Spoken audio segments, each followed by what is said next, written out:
Welcome back, folks. Another video review, special 4th of July review, in which I watch for the first time this VHS thrift shop find, Glory at Sea, starring Richard Attenborough and Trevor Howard. It is an 88-minute movie, black and white, and IMDb score 6.3 out of 10, and a 73% Google user review.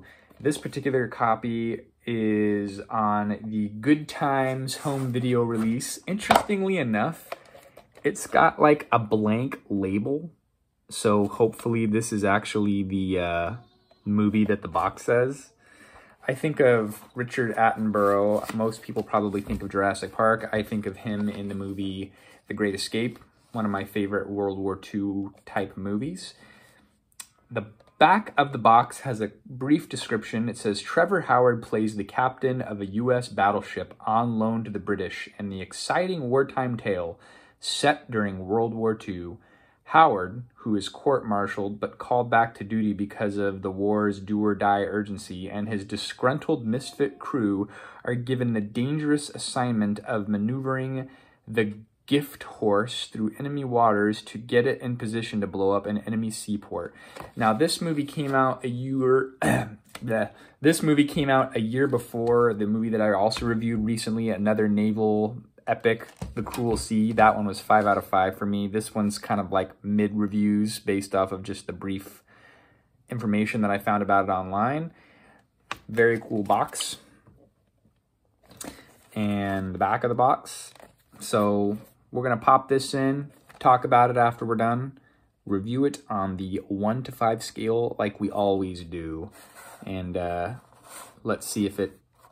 Oh, also this copy is a 1985 release. So, all right, folks, without further ado, we're going to pop in that video in the old VCR. So bear with me as we cut out and then cut back in post me watching the movie.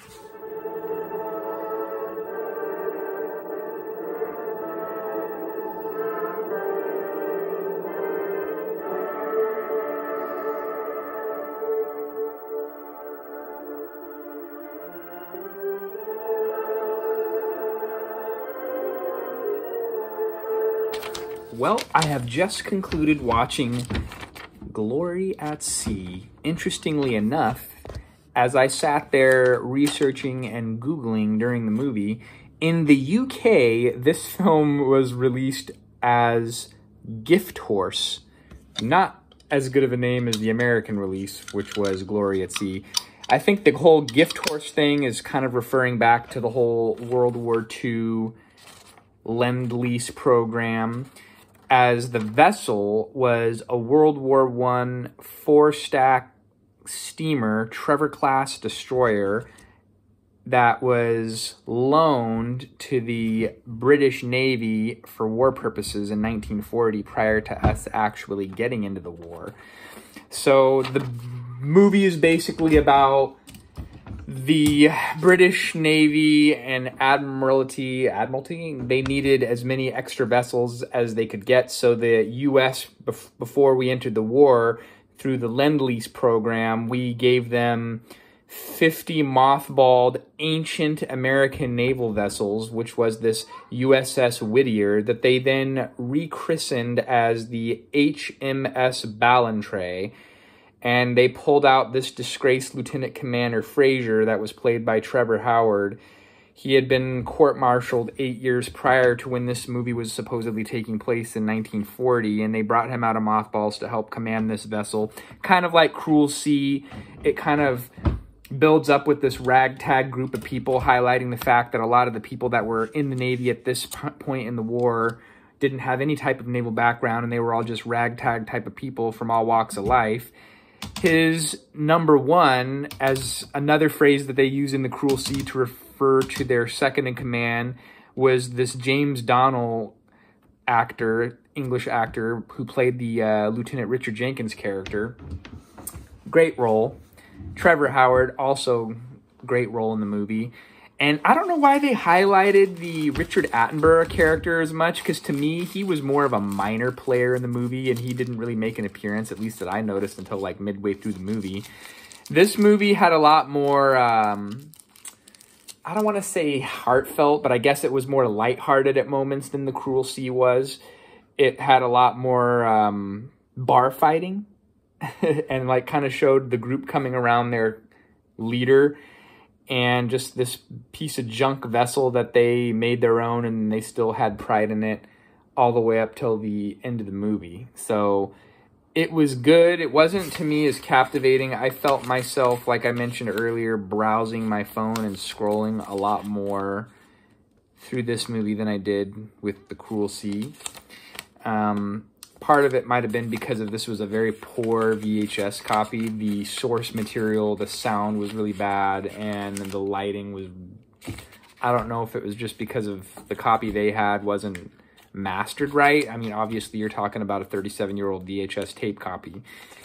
But that being said, I started looking around to see if there was any DVD releases or restored copies. I didn't see anything about remastered copies, but yet again, just like with The Cruel Sea, doesn't look like this movie was ever released on a DVD that would play in the States. It was all out-of-region European DVD releases of this movie.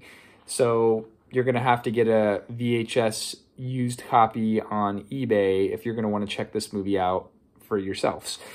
I recommend it. It's good. It started off kind of like for me, and then the further you got into the movie, I really began to enjoy it.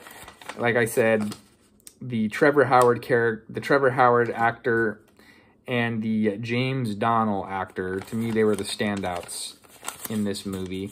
And then also the American actor that had more of a bit part, the Sonny Tefts that played this Irish-American guy, Flanagan. He kind of was more of a minor character, but it's still good. There was moments that I got emotional.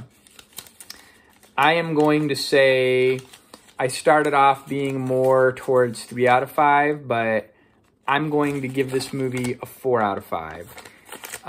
Try and find a used copy. I got this one for 25 cents at the thrift shop just by happenstance, as I find most movies that I want to review.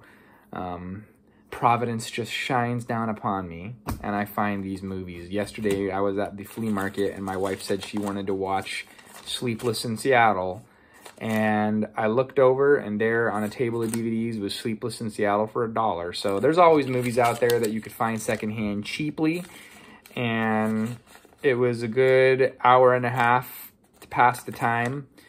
It said 88 minutes on the box. Other information that I found online clocked it at 100 minutes. Maybe there's like longer versions of it, and this cut was just not as good quality like I mentioned. So I do like these World War II movies. Not all of them are anything to write home about. This one, I liked it because they were using actual period World War I 4-stack steamer vessels. It just like, if you compare it to like that other movie that I reviewed, I just feel like that movie was really good at building suspense. This movie kind of felt like it was just all over the place at points and didn't really do a good job setting this precedent of like, I'm stressed out watching this movie. This movie was more lighthearted, if you can say that about a war movie. And the battles even were more like chaotic. I don't know. I guess sea battles are always going to be chaotic, but you know what I mean. It just wasn't structured as good as that other Cruel Sea movie that I had reviewed a couple of weeks ago. So check it out. Let me know what you think. No spoilers. Like I said, there's some lighthearted moments in it. The cinematography in this movie isn't anything compared to Cruel Sea either. I mean, that's the only other recent Navy movie that I watched, but they kind of feel similar. They were shot, like I said, a year apart. And there you go. Until next time, we'll see you then.